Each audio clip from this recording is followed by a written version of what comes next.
Hey, what is going on, Comic Book Familia? We are back with another edition of Advanced Orders, and these are orders for December, Christmas time already, Peter. That's crazy. God, I can't believe it's Christmas already. It's madness. So before we start our show, I am going to be jealous in about a week or two, right? That's when Thought Bubble is? Couple of weeks' time. Yeah, couple of weeks' time. Yeah. Last year this time, I was getting ready to go to London, England for the very first time in my life. I had a blast. Of all the cons I've gone to, this Thought Bubble, I'm not lying, and San Diego Comic Con are my favorites. Yeah. And I think it was more the camaraderie that you guys have over there. So I may be blocking you guys during Thought Bubble. It was an absolute pleasure having you here, Efren. It absolutely was. We'll get you back at some point. And of course, me and a few of the guys are going to try and get over to America at some point. Yeah. So going to be fun. It was so much fun. But this is a show that we talk about advanced orders. And like I said, these are books that are coming out in December, Christmas. Peter and I, we each pick books. We don't tell each other which books, we're picking. So sometimes we might have picked the same book, and you'll notice the same books because I put both of our icons on the picture. Okay, but before we go any further, Peter, you want to take care of the comments? Yeah, sure. We've got good old Fuzzy of the Dunlop. Nice to see you, Fuzz. It's time to say what Marvel comics are available at Christmas. How dare you, sir? How dare you? We'll have a varied selection of comic books, I'm sure. Just predominantly Marvel. Yes. Ash. Nice to see you, Ash. Hope you're doing well. We've got Joshy Boy Toys. Always good to see you, pal. Hope you're doing well. Andrew, so happy I ordered my books before watching this show. Plenty of time, Andrew. We can squeeze a few more in there. Phil, I'm sure Thought Bubble was a real eye-opener for your British culture, i.e. Weatherspoons. Yeah, we had a few good nights. I love it, man. If I could, I want to go back. Just thinking about it now. 2 years ago when I seen your pictures, I go, dang it, these guys look like they're having so much fun. And that's what got the ball rolling. And then I was talking to Peter and James last year. He says, why don't you come? I went, all right. So I had a blast. I definitely going to go back. It was so much fun. Yep. Good stuff. Yep. All right. So let's get going here. Make sure I got this in order here. Okay. These are advanced. Efren, yes. Just before you start, mate, we've got Sorrel. Nice to see you, pal. Hope you're well. Andrew's just saying he's ordered 45 books for December. There's barely room for any more. 45 books. And when you think these days, we've talked about this before, Efren, haven't we? Comic books are not cheap anymore, so it's a lot of money, a lot of money. And we're late for this month. We usually try to do it like the middle of the month, so we were backtracking it. So maybe next month is November. We'll probably try to do like the first week or second week of November. But these are advanced orders, and I believe I am first. But this one I would shut up and take my money. Andrew was saying, take my money, please. And I believe I am first. Yes, Alien versus Captain America 2. I haven't read the first one yet because it's not out yet. But to me, the Alien franchise that Marvel's been doing for the most part has been really, really good. I've enjoyed it. And this is the next one. This takes place during World War II, and it's written by Frank Thierry and artist Stefano Raffaelli and artist Daniel Yu. Allied Axis and alien powers.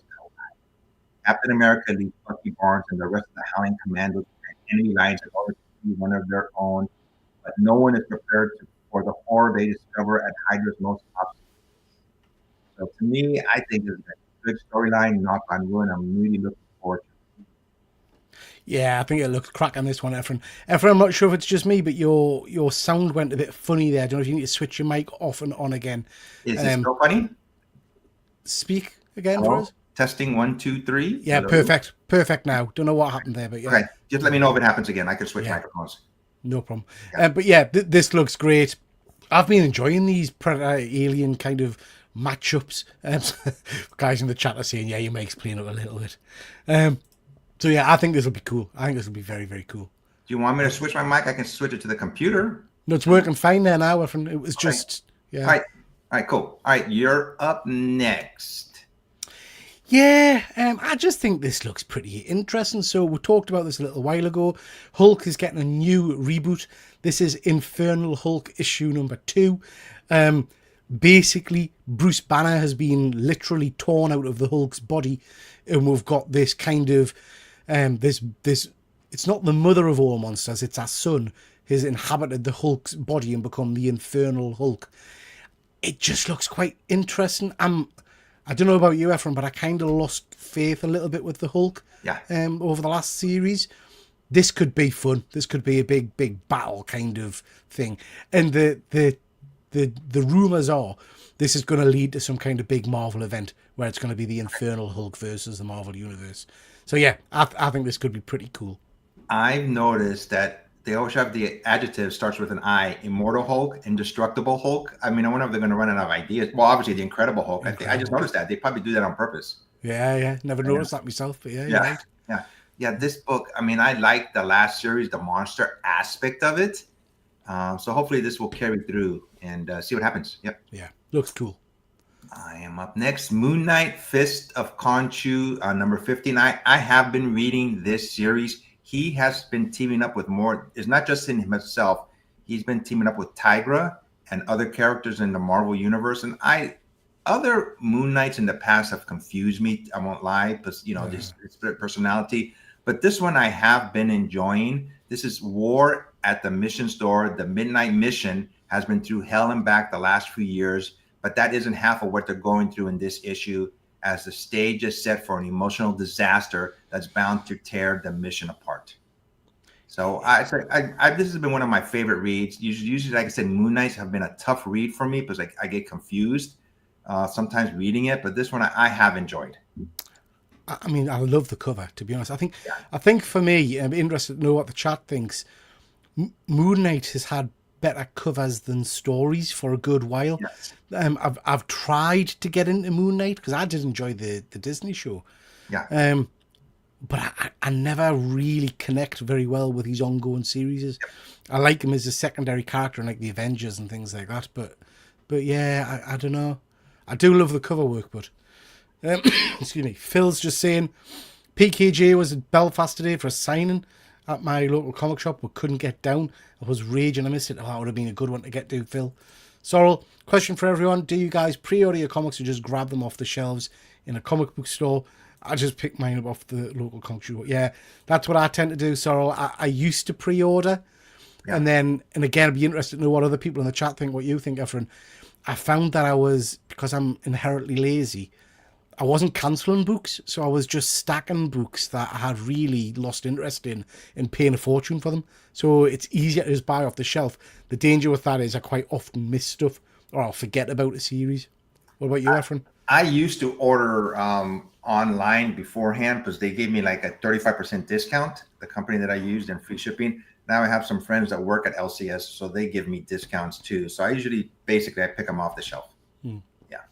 Like I say, the only danger with that is there's been a few series of late where I've been enjoying the series, and then because it's not caught my eye in the comic shop, I've completely missed them. There's a couple been like that, so you've got to be cautious of that. Phil's just saying, Phil's saying Moon Knight's been rebooted like 100 times. Yeah, absolutely.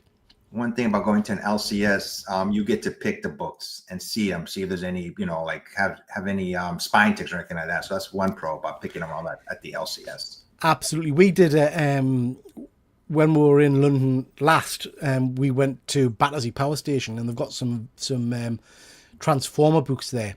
And it was incredible when you were looking at the books, how many of them were dinged and dinted and corners folded and stuff. And you've really got to be a little bit, I think, cautious if you're wanting to get the best quality book. If you're just reading the story, it doesn't really matter, I suppose. But when I go to San Diego Comic-Con and some booths, they have exclusive comic books and they sell them to you. Sometimes they don't like, but I said, I'm sorry, I'm paying for this. I go through the books, and if I see a spine tick or some crease, I go, no, give me another one. Yeah. And they're in a rush to get to the next customer. I'm saying, hey, I'm paying for this. Yeah, I'm not going to buy a book that's damaged just to start off right off the bat. Absolutely. Andrew's just saying he's had an online sub since before I lived near a comic store that comes with a discount for order in advance. Yeah. I'm freely guilty of buying books out of habit rather than excitement. Yeah, I'm the same, Andrew. Yeah. Pre-order about 90% of my books. Never had a pull list though. That's right, Fuzz, you're not local to a comic shop, are you? Don't have any local comic shops near me, so I guess it's from necessity for you and Fuzzy. You've got no choice really to order. We've got Ian. Nice to see you, Ian, pal. Hope you're doing well. Okie dokie, Efren. All right, you are up next, sir. Yeah, this is... I'm enjoying this. So this is the Punisher, issue number 3, Marvel Knights, World of Punishment. As Frank Castle's enemies would like you to believe, he's finally lost his humanity, and maybe he has. No one's going to tell him otherwise. Well, except for Everett K. Ross. Enjoying the Punisher series at the moment. There's a couple of there's a couple of different ones out. So I'm just interested in this, and I like the cover. I do like the cover. So I'm enjoying reading Frank Castle again. I can't say it's blown us away in terms of it's not like a must buy. Yeah, you're right, Fuzzy. I've just clocked that. This isn't the series I'm reading at the moment. This is a different Punisher series, isn't it? So there's a couple of different ones at the moment. I'm really enjoying. I am enjoying the current run where he's being kind of brainwashed by the Kingpin. So I'm not sure I've read this one yet then. This is issue 3, so maybe I missed issue 1 of this. But yeah, I'll go and pick this one up because I am in a Punisher mood at the moment. Von Hoot, I am aware, mate. I'm aware. Completely forgot about that. The missus is recording it. We're going to watch that as soon as we're finished. I didn't even realize there was 2 Punisher books out, but I've been reading the first one. Yeah, me too. Yeah, nice. Me too. Okay, I am next here. Here we go. Another one that from 20th Century Fox. Predator Kills the Marvel Universe #5. I've been reading this and I like it because the Predator has joined forces with the Spider-Man villain. I forgot his name. Kraven. Yeah, Kraven. So they've been going after the Marvel heroes, and right off the bat, they killed off, or they, got rid of the Fantastic Four almost right off the bat of this series. This is issue #5, written by Benjamin Percy. The Predators launched their bloody war with surprise and success. Now, Earth survivors have mounted their defense, which includes specially outfitted Iron Man armor, a vibranium arsenal, and a weapon called Predator X, and a whole lot of heart. Yeah. I always said the Predators, they like ambush people. They always try to get the best of them before they even know what's happening, which I don't like. But I have been reading this series and I have been enjoying it. Yeah, have you read the latest issue yet? Not yet, no. It's very good. There's a great little scene where Wolverine turns up at the X mansion, which is on fire, and Prof X is kind of pushed out the front door. It's very good. Yeah, very good. Yeah, I got to read that one up. So I have been enjoying this series. The Aliens and Predator. The only thing I don't like, and we've talked about it before, is the logo on the upper left-hand side. Yeah. I know they have to put it there, I guess, because it's not their property, but I kind of wish sometimes they would just get rid of that logo. Yeah, agreed. You're up next. Bit of Nova. I love me a bit of Nova, particularly this version of Nova, the Rich Rider version. This is Nova Centurion, issue #2. So not seen issue 1 yet, but this is spilling out of the latest kind of big cosmic crossover event, Imperial. Nova has... So I don't know if you remember, but I don't know who was the writer on it. Someone in the chat helpers. Might have been Dan Albin, whatever you call him. But a while ago, there was a great run of Nova where he basically absorbed all of the Nova Corps' knowledge into his helmet. Yep. And he was like talking to his helmet and stuff. I really enjoyed that run. And then he gave it all back, and we got the new Nova, and I lost interest. Well, he's back to that kind of original version now. So he's got the world mind back in his head. And I just find that a great kind of mix of characters. So yeah, this is issue #2 of Nova Centurion. Looking forward to getting stuck into this one. Andrew, always more Nova. Absolutely agree. That's it. Dan Abernethy, sorry. Yeah, that was a cracking run. Fuzzy, absolutely agree, mate. It's an awful cover. I'm not a fan of that cover at all. I'm assuming it can't be. It didn't look like him. Is that Drax? That's what I was thinking. Kind of hard to tell, Yeah. But I've always liked Rich Rider's character more than Sam Alexander. Yeah, so, me too. I'm glad they have him back.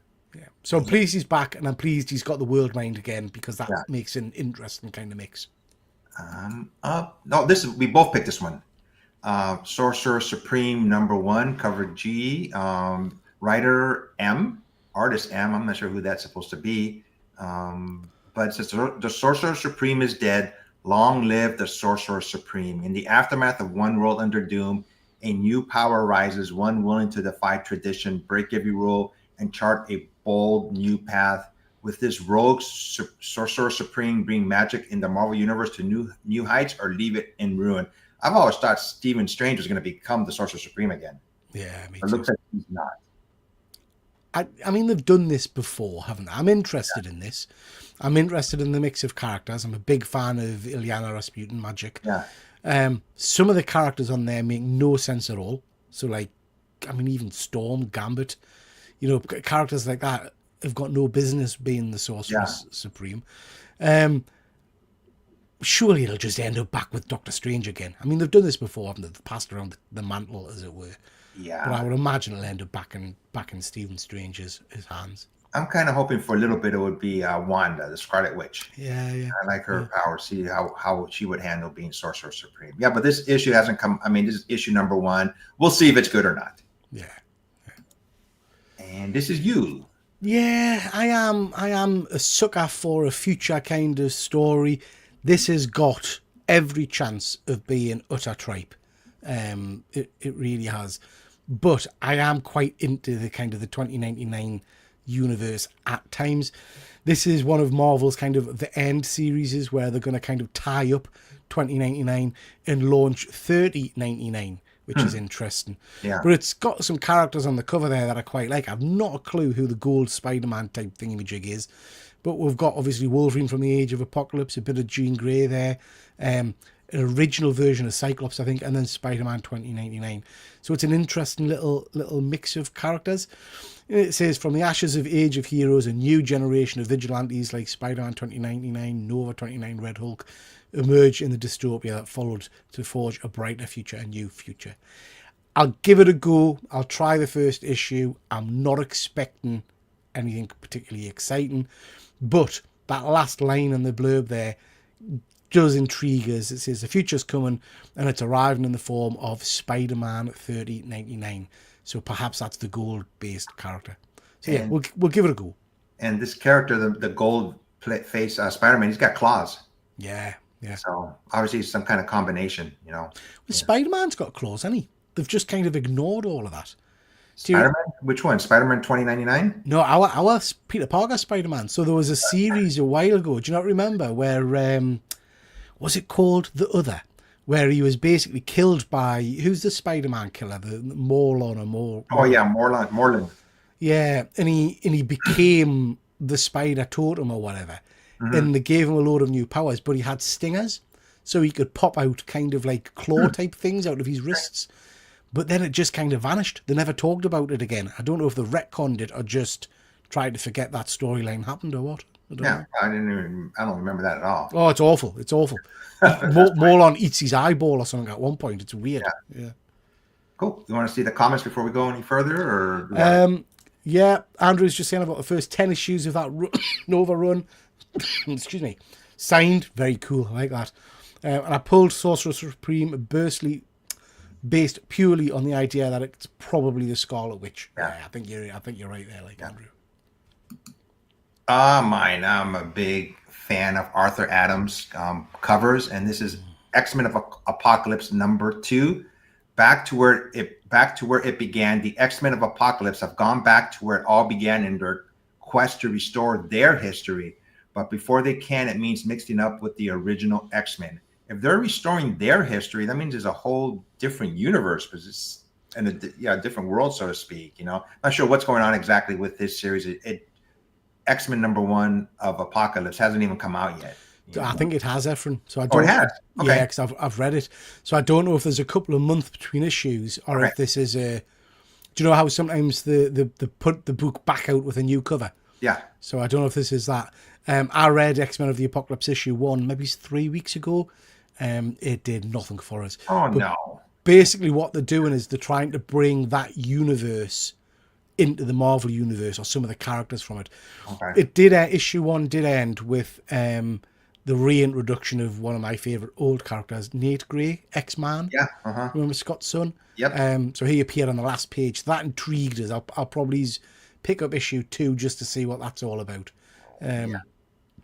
But yeah, it wasn't the best. Age of Apocalypse, when it first came out, I loved it. Yeah, me too. So I was keeping my fingers crossed for this series, but I'm still going to read it. You know? Yeah, give it a go. And you're up next. Yeah, this is it. This is the end, well, as far as we understand, of the Ultimate Universe, Ultimate Spider-Man 24. End of the line. This is it, folks. The last you'll see of Spidey and his ultimate friends by Jonathan Hickman. Now, we know Jonathan Hickman is leaving the series I really don't think they'll pull the plug on the Ultimate Universe. It's been too successful. This has been a cracking run.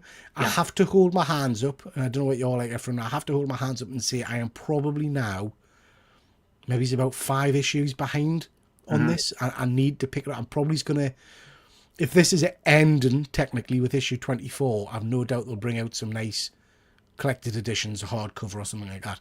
I'll no doubt pick that up and finish the story off rather than trying to go back and get the individual issues. But this has been a good run from everything I've read in it, so sad to see it go, but definitely picking up this last issue to see how it ends.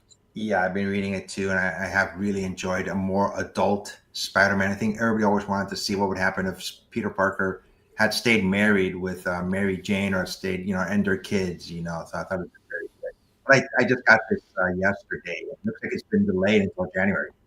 Okay. It's been delayed. This is not coming out until January 21st of 2026. Okay, that's a shame. It just popped up on my feed yesterday, so I put it in for a quick slide. I believe I am up next. The Will of Doom, #1. Long live Doom. As the Fantastic Four deal with the fallout from one world under Doom, they're faced with big questions and a surprising new global menace. Will the White House have their backs? Will the Red Hulk? The next stage of the Marvel Universe starts here. I have really been enjoying Red Hulk, this recent run of them going up against Doom, and him having Machine Man and other people help him out too. So we'll see how this one is and see what's going on with Doom now. Have you been reading the One World Under Doom? Yes. Main title? Yeah. You read the latest issue? Don't believe so, no. Okay. It's coming to an end, right? Yeah. So the next issue, which will be out over the next week or two, is the final issue. But the penultimate one's got a pretty significant death in. And the kind of the stress in the 2 pages leading up to the death, that this is a kind of a canon event, it can't be undone, Doom makes it so it can never be undone kind of thing, and then accidentally kills somebody, which is a significant death.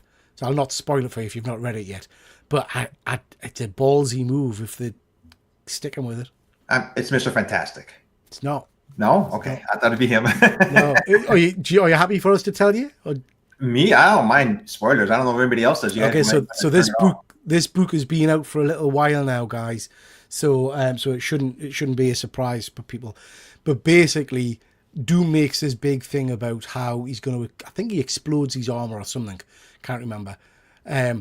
But like I say, for a couple of pages, they talk about how he uses all of his cosmic power, magical power, so that the heroes can never undo this.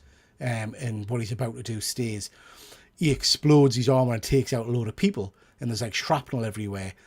And then you hear this noise behind him, and it says Uncle Doom, and he turns around, and it's Valerie, Reed Richards' daughter, and it's graphic. She's like lost an arm, there's shrapnel in her face and stuff, and she just dies. Damn. So I didn't expect that, because obviously she's got that relationship with Doom, hasn't she? She's kind of the only person he listens to. Yeah. Thanks for ruining it for me. Well, there you go. No, I don't mind spoilers at all. Gosh. Oh, that's a big one. Yeah. I'm sick of seeing the Doom trade dress. Yeah, me too, Fuzzy. Yeah. It is one of the better trade dresses, mind. I'll give you that. But I think it is time to kind of move on from it now. It feels like it's been all encompassing. Wow, that's a surprise. That shocks me. Now I got to read it. I'm gonna try to read it right afterwards. So I'm gonna read it right now. I'll be back in about half an hour. All right, I believe you are next, sir. Yeah. Do you know what? This has really surprised me. So this is the X-Men event at the moment. It's set 10 years after the current timeline. Age of Revelation, it's called. Basically, do you remember Doug Ramsey? Oh, yes. I always liked his powers. Yeah. So that's Doug Ramsey on the cover there, the white guy. So he's now become the herald or the heir of Apocalypse. Yeah. They've pinched some kind of preacher storyline here, but basically by supplementing his powers and with other mutant powers, he's got like the voice of God. Whatever he says, people have got to do. So he's wiped out humanity, and he's now kind of got a lot of the mutants working for him. They've time jumped Cyclops and the Beast back into kind of the future bodies. There's tons and tons of tie-ins to this, just like there was with the Age of Apocalypse. Some of them are decent, some of them I'll not be reading on with, but the main books I've really enjoyed. So, I'm excited to see how this winds up. It's been one of the better X events. It's something out the main title, certainly. something I would recommend people pick up and have a read of, because it's just good fun. One character that I've liked in this book, and he's in the regular series too, is Glob. He has a gelato form and he's skeleton, but he's become more Yeah. hard ass. A lot of shit's been going down with him for him to turn like that, like Yeah. more militaristic. And I like the way they've done his character. Ian's saying too many X titles. Yeah, I agree. Ian, I agree. They've expanded and more. I would stick with the main titles for this. Yeah. And give it a go. So yeah, it's been a good read. I have been enjoying it also. This one I picked. I'm trying to figure out what the heck type of Joker this is just by this cover. Absolute Batman number 15. On a side note, what Bane has done to Batman friends is horrific. I'm like, damn, he's really gone over the top type of villain. But anyways, this is Absolute Batman number 15. Scott Snyder reunites with legendary artist Jock. Alfred reveals to Bruce the story of the man he's been chasing for years. Enter Joker. Scott Snyder and Jack reunite for an epic tale in the Absolute universe. I even like the camaraderie or the back and forth between Alfred and Catwoman. Yeah. They seem to really hate each other, but there's like a bunch of cattiness between them. So I have been enjoying this whole Absolute universe for the most part. Me too. Really enjoying it. And this looks very cool. Yep. You're up next. Yeah, I just love it. This is probably, it's hard to say. I was going to say my favourite series. It's not, because there's some great books out at the moment. But this is definitely top tier for me at the moment. This is assorted crisis events. Pardon me. It started off with the premise of what happens if time's broken. And timelines are all just melded together. So you can be walking down the street and something from the future can appear, or a dinosaur can appear around the corner. Each issue's been like a standalone story with one character who keeps appearing in them. But it's some of the best writing I've ever read. Last few issues have been absolutely stunning. So yeah, love this book. Couldn't recommend this one enough. It's just, it's not a comic, I think. It's not like your X-Men and stuff we've been talking about. You kind of sit and flick through this. Mm-hmm. You've got to sit down and invest a bit of time in this book to really appreciate it and understand it, because it's really cool. I don't know if I read this or not. I got to go back. I have a checklist. I write stuff down. But every time I read a book, I write it down to make sure that I don't miss anything like that. But I don't know if I read this one yet. It seems really good. It is. Everyone, there's some superb bits in it. Absolutely superb bits. I know Fuzzy's a fan of it. A big fan of it. Okay. Worth a read. I believe I am next. Here we go. Another Absolute book. Absolute Wonder Woman number 15. Because you demanded it, the first meeting of Absolute Batman and Absolute Wonder Woman. That's pretty cool in itself. So the first meeting of two absolute heroes has arrived at last. The mark of Hecate at a crime scene in Gotham draws Wonder Woman into Batman's orbit in dramatic fashion. So it hasn't come out yet. There's some really awesome covers for this one. I've been looking at them, and but yeah, hopefully it's so far so good with Absolute Wonder Woman and Batman. Yeah, both great titles. Yep. And you are next, sir. Yeah, this is a bit left field for me. I know. You picked this to surprise me. Yeah. So this is The Darkness, issue number 1. Now, I've read the blurb and the synopsis and whatnot, so I'm assuming this isn't just a reprint of the old series. I think this is a relaunch of The Darkness. I've never read any The Darkness, but people talk about it quite passionately. The cover looks great. Mark Silvestri art is stunning. So I just thought, you know what? I'm up for giving it a go. Yeah. So I'll pick this up. I'll give the first issue a read, see what I think of it. I've not had much success with that kind of style lately. I've picked up a few of the Valiant issue number 1s, like Exo Manowar and things like that, and they've been dire. So I'm willing to try. I'll give it a go, see what I think of it. If it's naff, I'll bin it. Fuzzy's not a fan. Oh dear. When you picked this one and you sent it to me, I stopped too. Basically, Fuzzy, I said, "Oh dear, really? You picked this one? Interesting." Yeah. So yeah, it took me by surprise when you picked this one. I picked this one, and this is just Amazing Spider-Man by Steve Ditko, artist edition, hardcover, direct market exclusive web cover. This is not anything new. These are backstories, but this is the very first appearance of Spider-Man to some of his most memorable moments like no one has seen before from world-renowned co-creator Steve Ditko. I've picked other books like this before in the past. When it comes to going back in time, so to speak, with Steve Ditko or John Romita Jr. I'm always these are expensive books. I'm not gonna buy it, but I just figured I'd show people, this is out to buy right now. Very nice. Love the cover artwork. Looks Yeah. amazing. Yep. Looks amazing. And this is yours. This is yours. This was 2 covers. I just like both covers, so I chose both of them. Can't beat a bit of Dread the Halls. So this was this was an unexpected joy last year, where they put out this this one shot of short stories, all kind of linked to Christmas time, but all horror based stories. It was just good fun. I can't remember not liking any of the tales in it. Normally with like an anthology book where you've got 3 or 4 stories, there's a couple of duds and one decent one. But I think Dread the Halls was pretty solid. So yeah, saw that they're doing a sequel to it. 72 pages of all new tales from horror. Wow. Some great writers involved with it. It's just a fun read over the Christmas period, horror based. So yeah, give that one a go. I've asked you this question before, but I think I've forgotten your answer. When you read books, do you read books and with no outside noise going around? Because when I read books, sometimes I have the TV on at the same time, or do you just read them just by themselves and that's it, like your own time?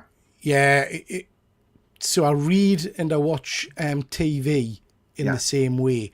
And what I mean by that is I can't have other things distracting. I can only really focus on one thing. Okay. And I know I'm not enjoying something if I start to wander. So normally if I'm watching TV, if I'm watching a film or something like that, and I find all of a sudden I've got my mobile phone in my hand and I'm doom scrolling, that means I've lost interest. And it's the same with comics. I need silence so I can really focus and concentrate on it. I don't even have music on and things like that. That distracts us.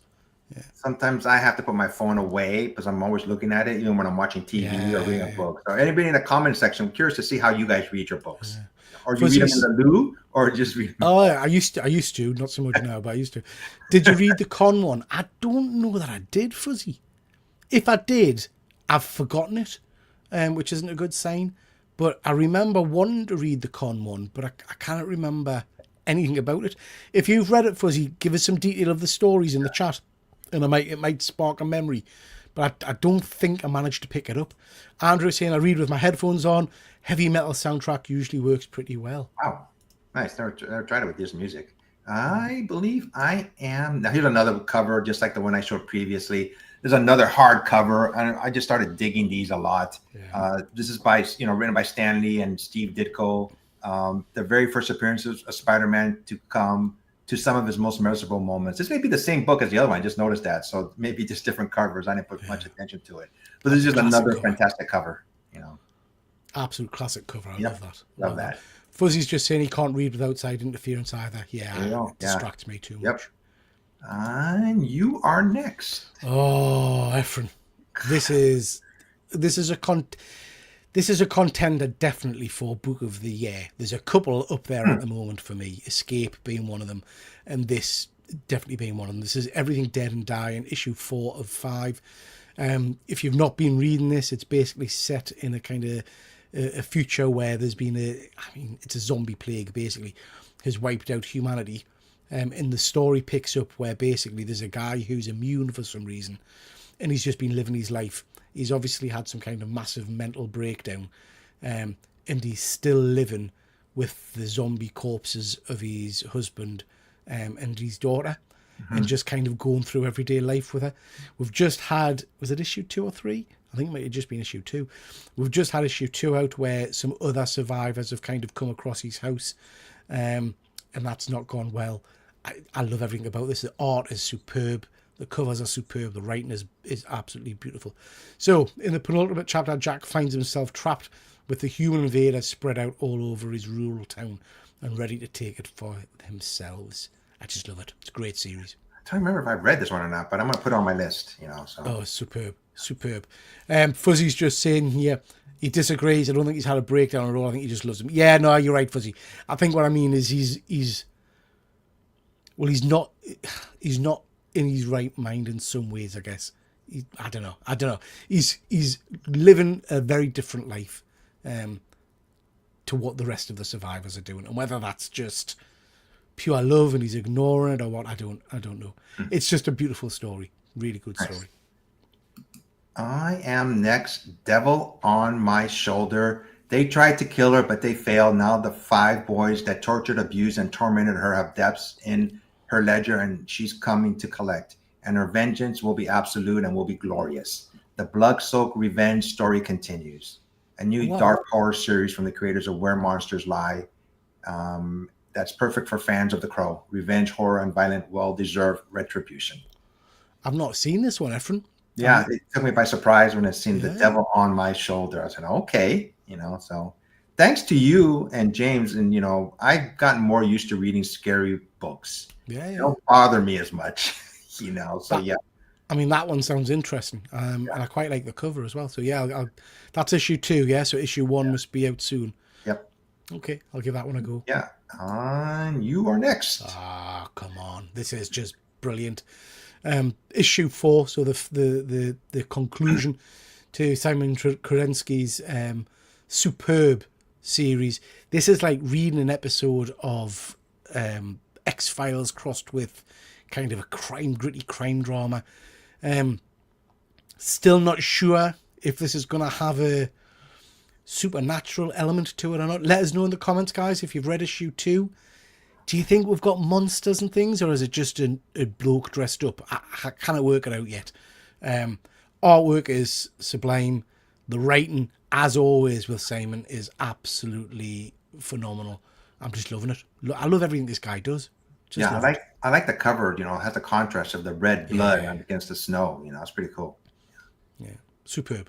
Yep, I think I am next. I've read this is Kill All Immortals #2, or volume 2. I read volume 1. It was pretty good. And this is a Viking does not run from greatness, but towards it. Facing a crushing and chaotic escape, Frey finds her family torn asunder, her enemies chasing her down, and her future in peril. So this is like volume #2. I read volume #1. It was a good storyline. So I'm still reading this. I haven't read issue #1 yet. But I liked volume 1, so that's why I'm going to give this one a try. Nice. I like it. And are up next. Well, we both picked this one. Yeah. Like, I love this series. Fuzzy's just saying for that last book. Sorry, I've got a terrible frog in my throat. I don't think there's enough issues left for it to have monsters. I'm leaning that way as well, Fuzzy. I think this is going to be just a standard murder mystery with a guy who's a little bit crazy. And I'm happy with that. I'm equally happy if it turns out to be some kind of weird monster. I don't know. I like it both ways. Sleep.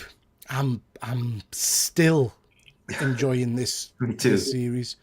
Getting near the end now. I didn't think they would be able to stretch it out for 8 issues, but actually I'm finding I'm just as engaged each issue. So by the time we reach issue 8, I'm hoping I'm still as engaged. This is the story where the guy keeps waking up, so you don't see what happens when he's asleep. Each issue starts with him waking up, and each issue ends with him going to sleep, and you don't see what happens in between.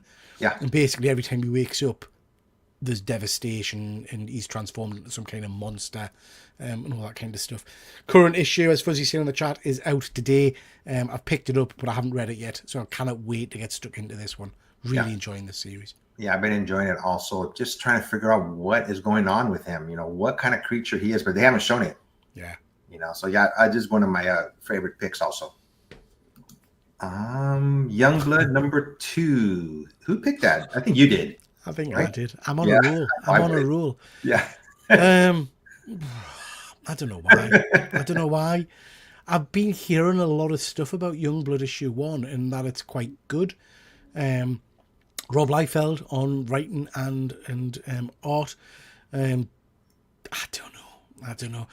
I just want to give it a go. I'm going to give it a go, see what it's like, see if it's as horrendous as I expect it to be, and then I can just say I've tried it, put it that way. But what I'm hearing is a lot of positivity about issue 1. Oh, wow. I kind of understand that. So yeah, I'll give it a go, see what it's like. Yeah, I think I'm going to give it a go too, just out of curiosity, but yeah, keep my fingers crossed. Let's see how this book is.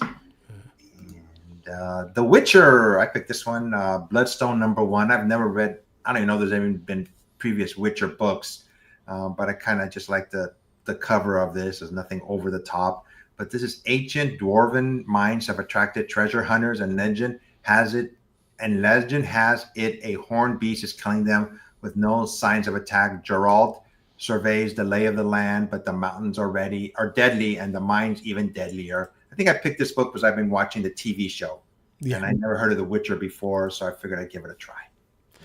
Yeah, I think I might have picked this one as well, Efren. I can't remember, but I think I'm the same as you. I've played the game briefly, and I watched the first couple of seasons of the show, but I've never read anything in the Witcher universe.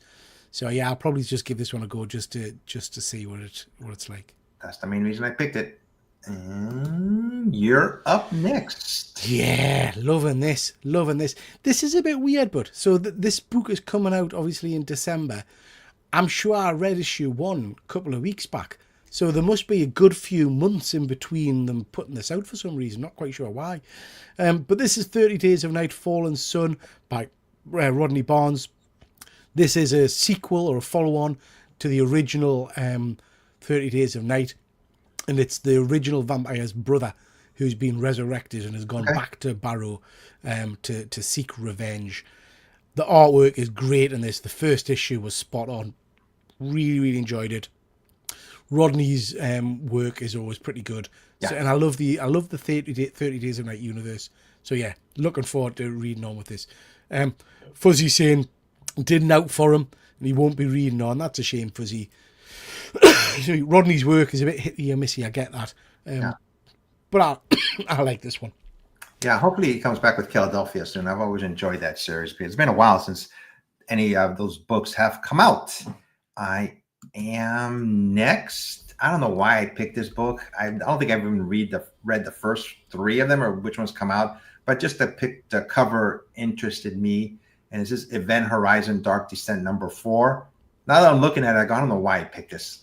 But I haven't read the first ones, but it says with nearly all the Event Horizon's crew dead or consumed by Hamon's servant, a demonic wheel that grows larger as it adds humans to his writhing body, the King of Hell finally turns his attention to Captain Killpack. So I mean that sounds right up your street, Efren. Yeah. I have been reading this. Okay.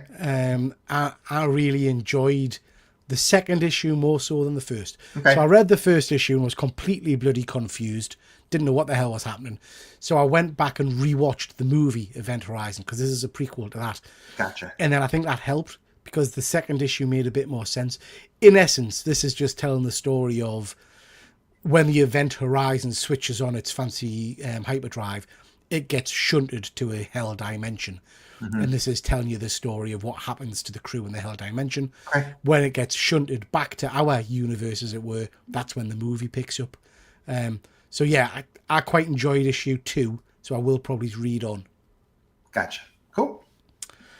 Andy, wee frog in your throat, Pete, needs a good lubricating. Exactly, Andy. I'm knocking back my good old Pepsi here, but it's not doing the job. This confused me. It stopped at 1. I was lost. Yeah, the first issue was very confusing, Fuzzy. Absolutely. Is this a follow-on from the film Event Horizon? And it's a prequel, Ian. So this is set before that movie. It tells the story of what happened to the Event Horizon when it disappeared. You are next. This is The Last Starship. I know people in the chat, Andy, will kick off because it's Star Trek. I picked this up because I don't normally read Star Trek comics, but I'm back in a Star Trek mood, having started watching Strange New Worlds. Nice.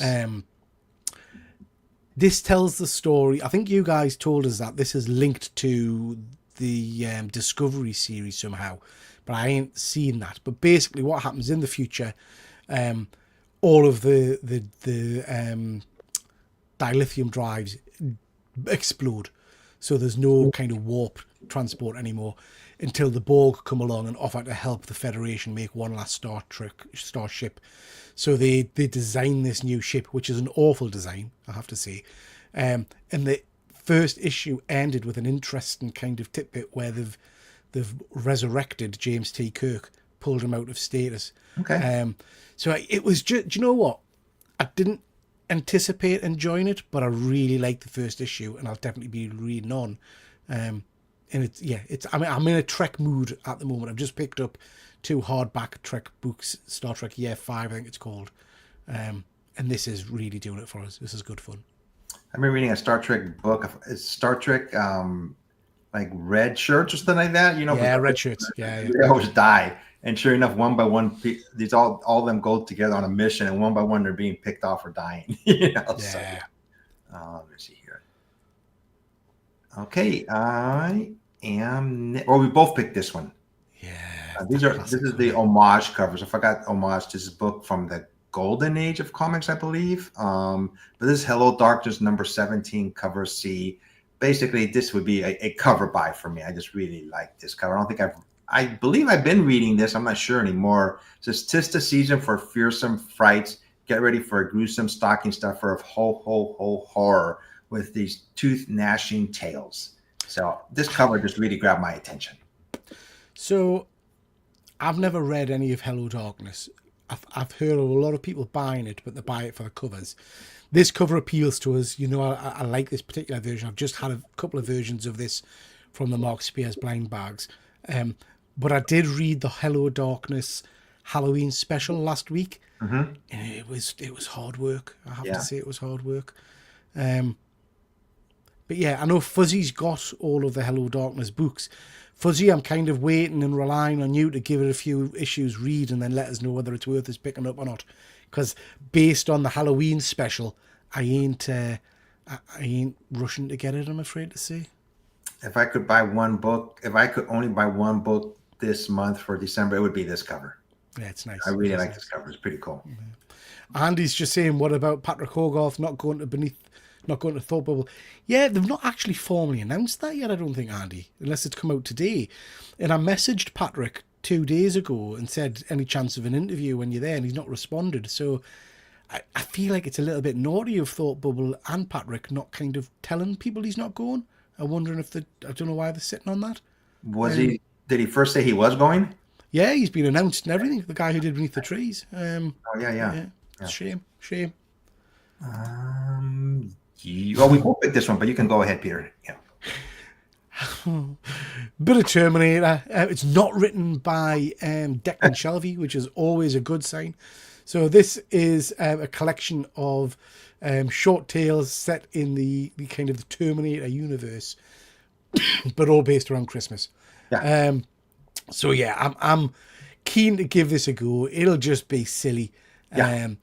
It'll just be silly, but it's worth a go. It's worth a go. So looking forward to this. I agree. The minute I saw this cover, I went, the Terminator Santa Claus is coming to town. I went, wow, I gotta read this. Yeah. I think I picked that. You picked this one, yes. Yeah. Just quickly jump in the chat. Maybe no one can say him. Patrick heard I wasn't going. Sorry, lads. That's probably what it is, Fuzzy. Come on, this is shite. That's the Terminator book. Behave. What the fuck, really? Santa Terminator. Yeah. What could go wrong? Yep. Thundercats Holiday. Get it? Holiday. Blind bag special. Again, not written by Declan, which is always a bonus. I've picked up 5 copies of this. And it comes with a blank appendix, so I'm assuming that's a blank cover, and then a mystery cover as well. I'm just desperate, Efren, to have a good Thundercat comic. I've bought this week's issue of Thundercats just to give it another go. I'm just desperate for a decent Thundercat comic. So I spotted Declan wasn't writing this, so I thought I'll give it a shot, see what it's like. Like I say, I've got a whole host of these coming anyway, blind bags, and we'll see what they're like. So these blind bags, I seen from our show yesterday, the blind bags, they're just regular books, but obviously you don't know what's inside of each one, and they're just regularly priced, correct? There's no. So I just happen to have 100 in hand. These ones, the Monsters bag, are these are the kind I think are good value. So this is $3.50 or whatever a book. Okay. So it's normal comic price. And you get the opportunity to get a foil cover or a glow-in-the-dark cover or anything like that. Mercy. So I think that's good value. These ones, and some of the ones DC are doing, are at a premium. So this one was probably the most expensive blind bag I think I've bought. Okay. But that's because it comes with 2 comics. You get a blank cover in each one. I think it was worked out about £12 I paid for this each copy. But like I say, I've bought it because you know I love a blank cover, and a blank Thundercat cover works really well for us. So I've picked this up predominantly because it'll get us 5 blanks, and the comics are just a bonus on top of that. Okay, gotcha. Ian's just saying Thundercats ho ho ho, the Christmas book. Yeah. 5 copies my arse. I didn't know. Didn't fill. I think I got 5. Might be 10. Might be 10. Not gonna lie. I think 5. Hi Ken, nice to see you, pal. Cat in the bag. I get it. I like that. I'm scared you get drunk and shout at me, Andy. Yeah.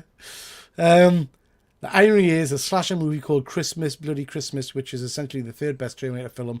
A robot Santa goes berserk and it plays a wonderful Never heard of that one. Me neither. Yeah.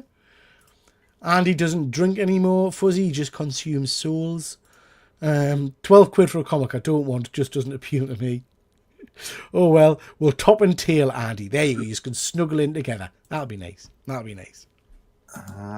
Nope, no way. So we finished with our books that are coming out, basically the ones we have interest, and we each pick a book that we're saying no, we're not going to get, or we're not going to read, or we just don't think it's going to be good, and it could be great. You know, this is just our opinions. This is yours, I believe, right? Yeah. It's just don't crap. Don't crap. So I've read issue 1 of this. Do like the cover. I do like the cover. But the book itself doesn't appeal to us in the slightest. I really gave it a good go. I read the first issue. I went in positive and I just hated it. So yeah, I'll be avoiding this. Not interested in the slightest in this one, I'm afraid. Yeah, the cover does grab my interest, but I haven't read these books at all. I've been passing them through. So yeah. My pick and is Marvel Rivals Ignite in Color #1. I don't know. This could, like I said, these books could be great, but the minute I've seen this cover, and Peach Momoko to me has always been hit and miss, and she's the writer also of this series. I didn't read the X-Men, Ultimate X-Men, because of you, Peter. You said it wasn't that good, so I said I just skipped it entirely. This one I'm just not sure of, and it says brought to you in full color for the first time. I'm not sure what that means. Peach Momoko has Sai take on the symbiotic chaos of Venom. Yuji Kaku brings Frank Castle, the unbeatable Punisher, face to face with Penny Parker. I don't know. Just reading this, I just don't think this is going to be that good. But hopefully I'm wrong. Hopefully it's a great story. Yeah, it does nothing for me, Efren. Fuzzy saying I like that peach cover. No, okay. I have to say, and I know she's done some good stuff. Peach covers do very little for me. I don't like that style at all. Yeah. It does note for us. She is very popular though at comms. Every time she's people just gravitate to her. You know, very quiet. A lot of people love her work. So yeah. Just not for me. Not for me. And what else is next? Coming soon. So these are books that are coming out, I believe, November 2nd, I believe, is next week, that are coming out. Peter and I, we each pick one book that's coming out next week that we want to read. Oh, here you go, Peter. Yeah, so following on from the same theme, mentioned it before. This is Assorted Crisis Events issue number 6. New arc throws readers straight into the chaos. You or someone you love experiencing retro or antegrade temporal diminishment, suddenly shifting between childhood and old age, forgetting names, dates, and even loved ones. That sounds like me generally. In Assorted Crisis Events, time doesn't play by the rules. So yeah, each of these stories has been quite heart-wrenching. So saw this cover, thought, yeah, this is right up my street, looking forward to it. And if you look at the cover, it looks really interesting in terms of, you can see the images behind him in the brown wood of like he's an older man, a young guy. I just noticed that. Okay. Yeah, that's pretty cool. I think this will be great. So yeah, love this series. My pick for next week is we talked about it, like it's for advanced orders, but the first issue I believe is coming out next week, so I can't wait to read it. It says the Red Skull's newest recruits, Alien versus Captain America, is World War II, and Hydra seeks a new weapon to defeat the Allies and win the war. So this book is coming out next week. I love this cover. I think it looks pretty cool. And issue 1's coming out next week, and we'll see if I like it or not. That's a stunning cover. Love it. Yep. Andrew's saying love that cover. Fuzzy's just saying there's an interesting Ice Cream Man out next week. It's told on 52 playing cards. Is that as a comic book format, Fuzzy, or is it literally a pack of cards? Won't be reprinted, won't be in any hardback. That's interesting. Interesting. I heard about that. Yeah. Yeah, I mean, I love Ice Cream Man, but I have to say I lost hope with it a little bit when they did that issue where every page was a one-page story by a different writer. That Oh wow. didn't longer That's for us. tough. Let us know if that's a comic or if it's a pack of cards. I'm interested in that. I might have to pick that Yeah. up. Hold on. 52 from what he says is if it's looks like it's a deck of cards. Yeah. That's very interesting. Never heard of that before. Time for review. This is the section where Peter and I we each pick one book that we've been reading and we have been reviewing it. I think Peter said you're going to pick another book than the one that's on. Yeah, I've totally lied to you. Yeah. Totally lied to you. I was going to read Dick Tracy Halloween Special and I've just not managed to get it yet. So I don't even know if it's out, but I haven't picked it up. So you can get rid of that image, Efren. What Okay. I've read instead, if you want to take the images down, is people remember I talked about this a little while ago, Daniel Warren Johnson, Extremity. I picked up the soft cover of this, which had the first 6 issues or something in. And then I went back and I bought the hardback version, which is the complete story, because I enjoyed the story. So I finished it today, actually. Read the last 6 or 7 issues today. I love this. Absolutely love this. I wasn't anticipating to like this as much as I do. I know Daniel Warren Johnson's artwork isn't for everybody. Some people it doesn't gel with, but I think the artwork works in this particular book. But for me, this is more, the artwork's a secondary feature. It's the story, which I love. And it's basically, I mean, I don't want to spoil it for people because I really do want people to go and read this. But it's basically a tale of how stupid and futile war is. And as the book goes on, it starts off because someone's wife is murdered. So he sets his entire life about getting revenge. And then you find out his wife was murdered because he defaced their daughter. And then the defaced the daughter. And basically it keeps going back and back and back. And you realise that there's just no real reason for this starting. But now they're stuck in this cycle of violence where everybody's caught in it. His children are caught in it. Everybody's dying for no reason at all other than we've got to beat the other people because they're bad, basically. The end of it is beautiful. I just thoroughly enjoyed it. The artwork, like I say, isn't everybody's cup of tea. But for me, it works really, really well for this particular story. There's some real poignant kind of bits in it. It's, like a lot of Daniel Warren Johnson's work, it's quite emotional. You know, I found that with Do a Powerbomb and things like that. He's very good at writing human emotion. So yeah, really cool book. Well worth picking up. You can get the hardback for a decent price. I think I only paid 20 odd quid for this or something. I can't remember. I got it off eBay. But it's a lovely, beautiful hardback. And this one, I got a free signed book plate with it from Big Bang Comics and Forbidden Planet. Maybe I didn't get it off eBay. Maybe I picked it up from Forbidden Planet. Can't remember. But yeah, so you get the book plate thing. So yeah, well worth a read. Lovely, lovely book. So let me ask you a question, and anybody in the comments, you can answer too if you want to. How often, or have you ever gone back and read a story again, like years afterwards? Do you do that? I don't do that much often.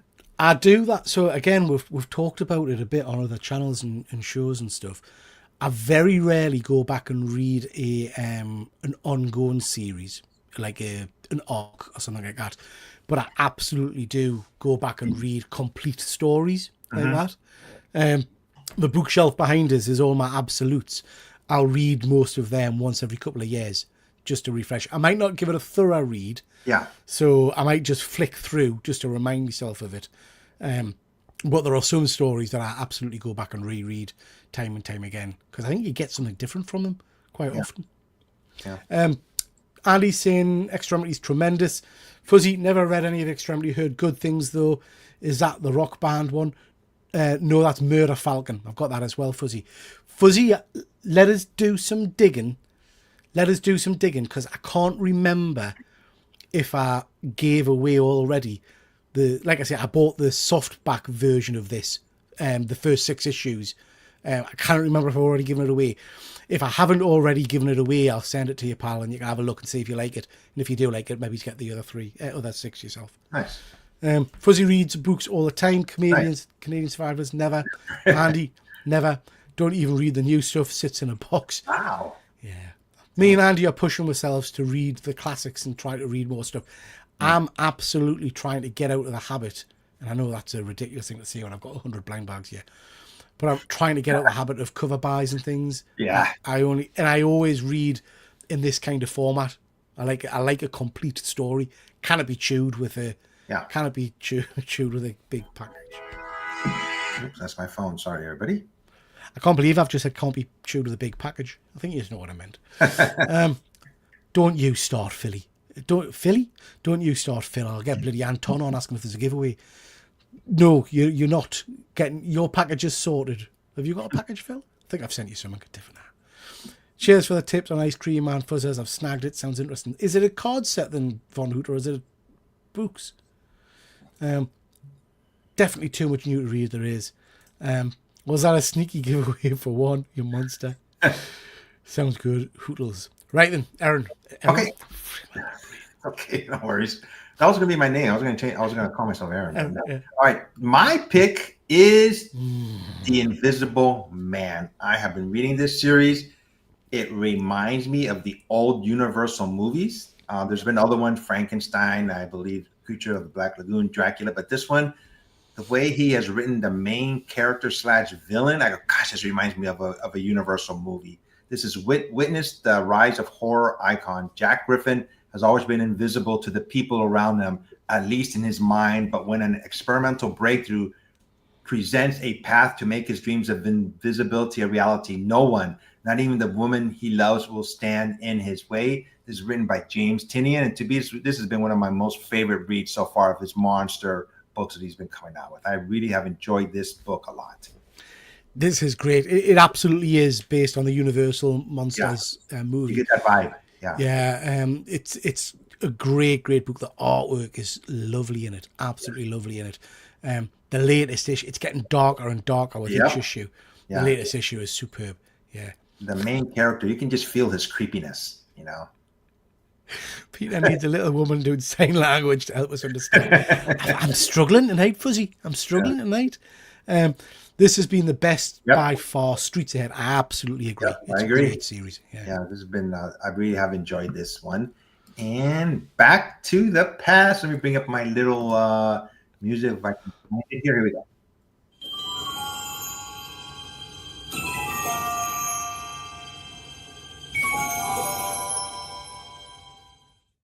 Okay, Back to the Past. This is where Peter and I pick a book, a cover of a book that we like. It could be from any era, from last week, it's in the past, or from, the early 1930s, so to speak. But Peter, I believe you are first. Yeah, this is Fuzzy's fault. So Fuzzy, I'm sure it was Fuzzy. Fuzzy mentioned this series to us a little while ago. This is the Supergirl run from all the way back in 1996, written by Peter David, art by Gary Frank. I loved this series back in the day. It loses its way halfway through. It goes a bit crazy.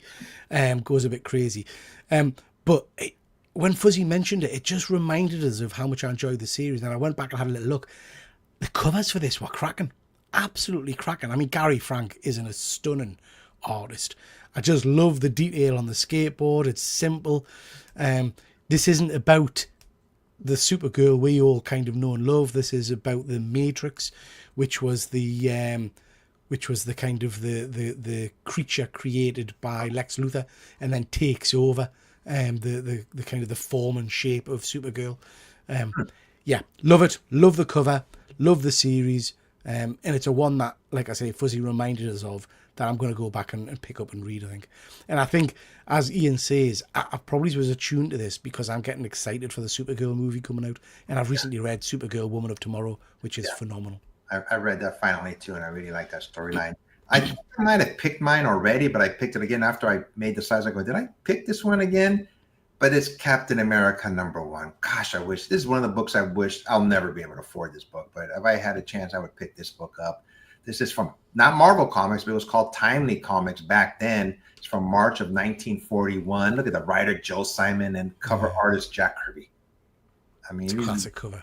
I would just really like to get buy this book, but it's never going to happen. But it's one of my favorite covers of all. I don't even know what kind of money this goes for these days. I would imagine it's a pricey book, but I would have to say it depends on the grade, Yeah. but yeah, I wish I could afford this book. Hey, are we at the end? That's all, folks. That's the There we last go. slide of today. Peter, what do you have coming up? So, I have got a video coming out soon. I've opened all 100 blind bags now. So I'm going to put out a video probably this weekend where I talk about what books I got, what specials I got, what duplicates I've got, what I'm going to do with all the bloody duplicates. But then I thought what might be interesting is I'm going to tell you how much I've paid for the 100 books, including shipping, and then use eBay solds to get a value, a recent sale on each of the books, just to see what the price comparison works out as.